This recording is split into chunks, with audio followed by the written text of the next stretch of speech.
Practice करना मेरी strategy थी। मैंने बहुत प्रैक्टिस की, चाहे वो प्रीलिम्स के टेस्ट हो या आंसर राइटिंग हो।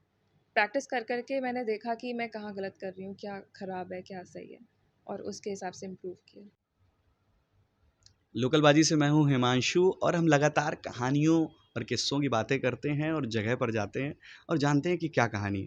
लेकिन ये कहानी जिसने इतिहास बनाया है, प्रयाग का वो नाम जो लगातार मीडिया पे छाया हुआ है, सोशल मीडिया पर छाया हुआ है और लोग उनके बारे में जानना चाहते हैं कि आखिर किस तरीके की प्लानिंग के साथ जो बीटेक इंजीनियरिंग के साथ और ये आगे चल के यूपीएससी क्लियर करा और 136 rank all over India I. इसके पीछे तमाम सारी कहानियाँ हैं और कहानियाँ कैसी हैं वो बात करने के लिए खुद हमारे साथ मौजूद है अंशिका मैम। सबसे पहले मैम तो बहुत बहुत बधाई thank you so much. Prayag का नाम आगे ले जाने के लिए। और अभी तक क्या क्या चीज़ें रही इसके बारे में थोड़ी सी बात कर लेते हैं। और हमने ये करा कि हमने लोगों से क्वेश्चन मांगे कि जो यहाँ तैयारी करने वाले लोग हैं, स्टूडेंट्स हैं, वो क्या जानना चाहते हैं। तो उसकी मैं पूरी एक लिस्ट लेके आया हूँ, जो सवालों की लिस्ट है मेरे हाथ में है। तो मैम सबसे पहले तो मैं चाहूँगा कि आप लोगों के लिए कुछ कहें, तब तक फिर हम क्वेश्चंस पर आते हैं एक-एक करके। ओके, सो अगर मैं सिविल सर्विसेज की बात करूँ तो लोगों को लगता है कि ये इंडिया का सबसे टफेस्ट एग्ज़ाम है, एंड क्लियरली सो बहुत कॉम्प्रिहेंसिव है और बहुत टाइम लगता है इसको क्लियर करने में। बट आई थिंक अगर क्लियर करना और आपने डिसाइड कर ही लिया है कि करना है, तो वो डाउट एलिमिनेट करना सबसे पहला प्रोसेस होना चाहिए इस एग्ज़ाम को क्लियर करने के लिए, कि सेल्फ डाउट नहीं होना चाहिए। You have to believe in yourself to clear this exam. Ma'am पहला सवाल जो हमारे पास आया है, करंट अफेयर्स को लेके लोगों में बहुत सारे डाउट हैं कि बहुत सारा मटेरियल है जो मार्केट पे रहता है, कई सारी बुकलेट भी उसकी आती है। तो कैसे चूज़ करें कि क्या पढ़ना है और कैसे उसको प्लानिंग में ऐड ऑन करें? ओके, करंट का मटेरियल तो बहुत अवेलेबल है, बट इम्पॉर्टेंट ये है कि हम एक मटेरियल से स्टिक करें, क्योंकि रिसोर्सेज की कोई कमी नहीं है, बट कन्फ्यूजन वही क्रिएट करता है कि बहुत रिसोर्सेज है, और आप बार बार एक रिसोर्स से दूसरे पे जाएंगे तो वो प्रिपरेशन में ज़्यादा फ़ायदा नहीं करेगा। तो मैंने तो एक कोचिंग का उठा लिया, विजन का, और उसी को पढ़ती थी, उसका मंथली उसके टेस्ट करती थी, और वो बहुत अच्छा मटेरियल भी है। और बाकी मैं डेली बेसिस पे न्यूज़पेपर फॉलो करती थी और daily current affairs compilation insights के फॉलो करती थी। ये किया मैंने। अच्छा मैम, और ये जब तैयारी करते हैं तो कई बार सेल्फ डाउट आता है, फिर लगता है यार मुझसे नहीं हो रहा है, यार कितना टफ है, ये सब कैसे कैसे हैंडल होता है मैम ये? आई थिंक फैमिली और फ्रेंड्स का बहुत इंपॉर्टेंट रोल होता है यहाँ पे, क्योंकि मेरे केस में तो क्या था, मेरे से ज़्यादा मेरे फ्रेंड्स और फैमिली को भरोसा था कि नहीं तुम्हारा होगा, तुम करती रहो। तो आई थिंक वो बहुत क्रूशियल था मेरे लिए। Other than that, toppers talk और लोगों की जर्नीज, ब्लॉग्स, अपने बहुत सारे टॉपर्स ने अपने ब्लॉग्स लिखे हुए हैं कि नहीं, ये फेज़ बहुत बुरा था, एक बार फेल हुआ, दोबारा फेल हुआ। तो आई थिंक वो सब पढ़ के मोटिवेशन आता था कि नहीं, इन्होंने किया इतने एडवर्सिटीज़ के बाद, तो मैं भी कर सकती हूँ। तो टॉपर्स टॉक, कोई एक स्टोरी जो सबसे ज़्यादा आपको हिट करी हो उस पे? अ, जी, एक टॉपर थी, मुझे उनका नाम नहीं याद आ रहा, शायद उनका नाम पूजा रनावत था। उनका 5 प्रीलिम्स क्लियर नहीं हुआ था, बट 6th अटेम्प्ट में she could clear the entire stage, तीनों स्टेजेस क्लियर कर लिए थे। तो I think that was very inspiring. Yes. और मैम जो स्टूडेंट्स बिल्कुल अभी स्टार्ट करना चाहते हैं, जो प्लान कर रहे हैं कि उनको यूपीएससी करना है, उनके लिए क्या टिप्स हैं और उनके लिए क्या कहना चाहेंगे? उनके लिए यही कहना चाहूँगी कि पहले एग्ज़ाम की रिक्वायरमेंट को समझें, ब्लाइंडली किसी को फॉलो ना करें, अपनी स्ट्रैटेजी बनाएं, और एग्ज़ाम की रिक्वायरमेंट को समझने के लिए प्रीवियस ईयर क्वेश्चंस देखें, सिलेबस देखें, एंड देन प्रिपेयर करना स्टार्ट करें विद बेसिक मटेरियल। अच्छा, बेसिक से स्टार्ट करना ज़रूरी है। आपकी स्ट्रेटजी क्या थी? मेरी स्ट्रैटेजी यही थी, पहला साल तो लग गया फिगर आउट करने में कि क्या सही है क्या गलत, काफ़ी कुछ पढ़ा, बट धीरे धीरे आई फिगर्ड आउट कि प्रैक्टिस करना मेरी स्ट्रैटेजी थी। मैंने बहुत प्रैक्टिस की, चाहे वो प्रीलिम्स के टेस्ट हो या आंसर राइटिंग हो। प्रैक्टिस कर कर के मैंने देखा कि मैं कहाँ गलत कर रही हूँ, क्या ख़राब है, क्या सही है, और उसके हिसाब से इम्प्रूव किया। मैम सोशल मीडिया या फ्रेंड्स की अभी आपने बात की, मैं सोशल मीडिया उस पे ऐड करूँगा, वो कैसे रोल उसने प्ले करा? और आप काफ़ी एक्टिव दिखती हैं सोशल मीडिया पे, तो ये कैसे हुआ? जबकि लोग कहते हैं ना कि अ, बस एक कमरे पे बंद हो जाना है, दिन रात सिर्फ पढ़ाई करना है, बिल्कुल सबसे कट जाना है, बस सिर्फ पढ़ाई करना है। तो ये कुछ मिथ हैं, इनको लेकर क्या कहना चाहेंगे आप? सो आई थिंक कोई भी प्लेटफॉर्म हो, इसके प्रोज और कॉन्स तो होते ही हैं। सोशल मीडिया के साथ भी यही है, अगर आप उसको प्रोडक्टिवली यूज़ कर सकते हैं तो इट्स वेरी गुड। एकदम कट ऑफ होके कुछ लोग नहीं काम कर सकते।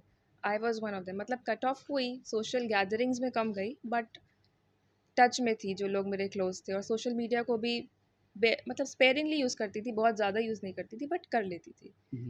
तो आई थिंक यहाँ पे one has to exercise discretion कि कितना यूज़ करना है, कितना टाइम स्पेंड करना है किस चीज़ पे। मैम प्रीलिम्स के बाद जब मेंस की तैयारी करते हैं तो उसके लिए क्या प्लानिंग और क्या एग्जीक्यूशन लगता है उस पे? मेंस के लिए जैसे कि है कि उसका सिलेबस बहुत वेल डिफाइंड है मेंस का, तो आई थिंक उसके नोट्स बनाना इज़ वेरी बेनिफिशियल। मेंस के नोट्स बन सकते हैं, और मेंस के जो टॉपिक्स हैं उनको करंट अफेयर से लिंक करके उसकी प्रिपरेशन अच्छी हो सकती है। मैम जैसे कि इस पे कंटिन्यूटी और कंसिस्टेंसी की बात आप कर रहे थे, तो ये कितनी इम्पोर्टेंट है और इसको किस तरीके से कंटिन्यू रखा जा सकता है? ओके, तो आई थिंक उसके लिए एक इनसाइड मोटिवेशन ज़रूरी है। मतलब अगर आपको कोई चीज़ बहुत मन है करने का, तो आप खुद ही बैठोगे उसको करने के लिए। अब आपको 8 घंटे लगे, 10 घंटे लगे, दैट्स अप टू यू, है ना? ये तो वो मोटिवेशन अंदर से आना चाहिए, कोई आपको बाहर से फोर्स करके नहीं पढ़ा सकता। अच्छा, डे बाय डे कैसे आपने इम्प्रूव करा और क्या-क्या चीज़ें ऐड ऑन करते गए लगातार? फिर वो रिज़ल्ट जो सबको पता है। इम्प्रूवमेंट तो ग्रेजुअली होता है, तो ग्रेजुअली बस वही टेस्ट देखती थी। पहला प्रीलिम्स का टेस्ट दिया तो जब कुछ प्रिपरेशन नहीं थी तो ऐसे ही दे दिया था, 48 मार्क्स आए थे, बहुत कम होते हैं। ठीक है, फिर धीरे धीरे करते करते 80s में आने लगे, फिर 110, 130।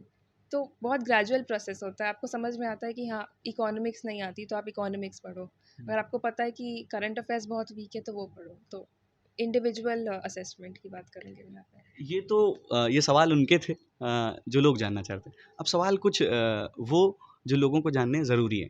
जैसे फैमिली कैसे रोल प्ले करती है, फ्रेंड्स कैसे रोल प्ले करते हैं? आपने इसका ज़िक्र करा, लेकिन इसको थोड़ा एक्सप्लेन भी करिए मैम। ओके, तो फैमिली का रोल तो बहुत क्रूशियल था, क्योंकि वो एनवायरनमेंट क्रिएट करना जहाँ कोई कॉन्सेंट्रेट कर पाए, वो बहुत इम्पॉर्टेंट है। तो पापा मम्मी ने हमेशा से मतलब कोई इवेंट नहीं रखा घर पे। कई बार खुद भी इवेंट स्किप कर दिए कि नहीं हम भी नहीं जाएंगे क्योंकि ये नहीं जा रही है, और मैं कहीं नहीं गई। तो बहुत एक स्टेबल एनवायरनमेंट दिया कि नहीं तुम पढ़ाई करो, एंड पूरा सपोर्ट था घर से कि पढ़ते रहो, और मोटिवेशन भी काफ़ी मिला कि हो जाएगा, हैव फेथ, नहीं हुआ तो भी कोई बात नहीं। लोग जब किसी चीज़ को प्लान करते हैं और किसी चीज़ को एग्जीक्यूट करना शुरू करते हैं, तो पूरी तरीके से सोशल लाइफ से कट जाते हैं। यहाँ तक कि अपने दोस्तों से भी दूरी बना लेते हैं। लेकिन आपने बताया कि दोस्त मेरे हमेशा साथ में थे, तो वो कैसे, मतलब इसके पीछे की कोई स्टोरी जो है, वो कैसे करते थे कि पार्टी हो रही, सारे दोस्त के स्टेटस देख रहे हैं, फ़ोटोज़ देख रहे हैं, तो मन तो करता ही होगा एटलीस्ट तो। हाँ, मन तो ज़रूर करता था, बट खुद को समझा देती थी, और उनको भी समझा दिया था कि अभी डिस्टर्ब मत करो। वो टाइम आएगा जब हम पार्टी करेंगे। डिले कर दिया, मैंने कहा पोस्टपोन हो रही है पार्टी, कैंसिल नहीं हो रही है। मतलब ये तो पोस्टपोन है। हाँ, पार्टी पोस्टपोन्ड है। पार्टी को तो अब तो पार्टी हो रही है। अब हो रही है। अच्छा, लेकिन एक मैम सवाल जो ये है कि कैसे एक दिन में सारी चीज़ें बदल जाती हैं, लेकिन उसके पीछे तमाम सारी मेहनत और खूब सारे दिनों का त्याग, बहुत सारी चीज़ें हैं। लेकिन जब अचानक जब रिज़ल्ट आया, तो फिर घर पे बहुत सारी भीड़ लग गई। सोशल मीडिया पे पूरा नाम चल रहा था पूरे, क्योंकि इलाहाबाद का जो एनवायरनमेंट, तो ये कैसे हैंडल करा मैम और कैसे कर रहे हैं अभी, मतलब करते जा रहे हैं कि मतलब अंदर से क्या-क्या फीलिंग्स है? बहुत अच्छा लग रहा है, क्योंकि हर एस्पायरेंट कहीं न कहीं इमेजिन कर रहा होता है कि जब मेरा हो जाएगा तो ये होगा। हाँ, तो it's like living a dream. हाँ। तो बहुत सरियल लग रहा है, अभी भी सिंक इन हो रहा है, प्रोसेस कर रही हूँ, एंड इट फील्स ग्रेट।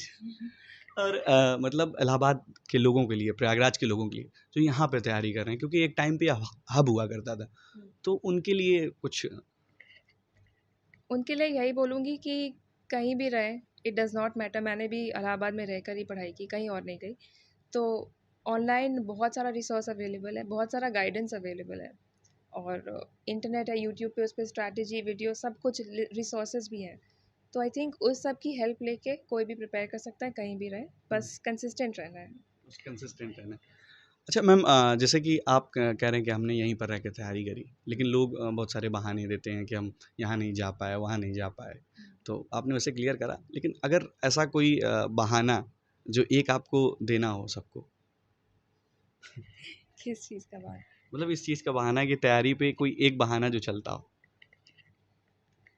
अम, लोग अक्सर कहते हैं कि यार मेरा 1 मार्क्स से रह गया था, बट ये नहीं सोचते हैं कि वो 10 मार्क्स और भी ला सकते थे किसी किसी फोकस एरिया को, किसी टॉपिक को बहुत स्ट्रॉन्ग करके। हाँ। तो 1 मार्क्स से रहना, आई नो सबने मेहनत की है, वो कभी-कभी रह जाता है, लेकिन अगर किसी एरिया पे बहुत ज़्यादा वर्क कर ले, उसको स्ट्रेंथ बना ले अपनी, तो फिर उस एक्सक्यूज़ को भी साइडलाइन करके you can achieve what you want. एक लास्ट में एक मैसेज जो सभी को आप देना चाहें, जो कंपटीशन की तैयारी कर रहे हैं या जो कंपटीशन की तैयारी नहीं कर रहे हैं, कुछ और भी कर रहे हैं, उनके लिए? I think patience, hard work and consistency चाहिए किसी भी एग्ज़ाम को क्लियर करने के लिए, तो have faith and believe in yourself.